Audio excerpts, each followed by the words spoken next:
welcome to Castanet's Week in Review. I'm Jen Zielinski. Our top story: 7 people are in critical condition following a tour bus crash on the Coquihalla Highway. 6 helicopters, 19 ground ambulances were deployed to the scene 30 kilometers south of Merritt on Thursday. Of the 56 people on board, 43 passengers were sent to local hospitals and 24 remain in care, while 12 patients were transferred to hospitals in the Lower Mainland and remain in stable condition.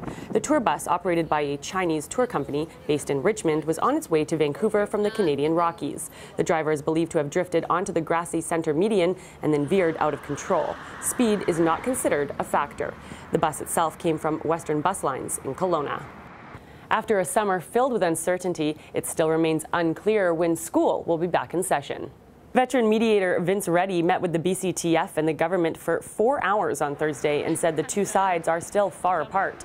As for teachers, they've been back on the picket lines since Monday and are calling for higher wages, more control over class sizes, and composition. But the bottom line is we want to be back in school. We want the bargaining team from the government to sit down. They say they're available 24/7, but they actually haven't been available all summer.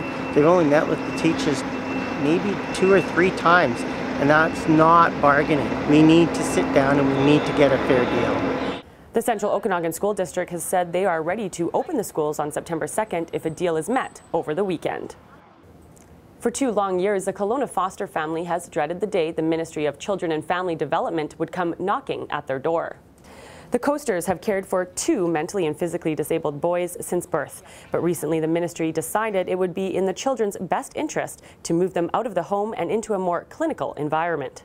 I find the part of it that they're losing the family they had all along since babies for up until now. Just I find it's a sad moment. It's a tough day.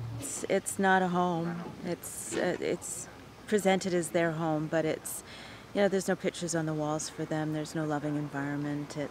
Staff has already changed immensely from the beginning of all of this. The rotation is crazy. The boys were removed this week, and the Coasters say they have lost the battle with the ministry, but will continue to fight for other families who have been put in the same position. Construction has consumed a portion of Lakeshore Road for the entire summer, and businesses in the area are struggling with the chaos in what is their busiest season.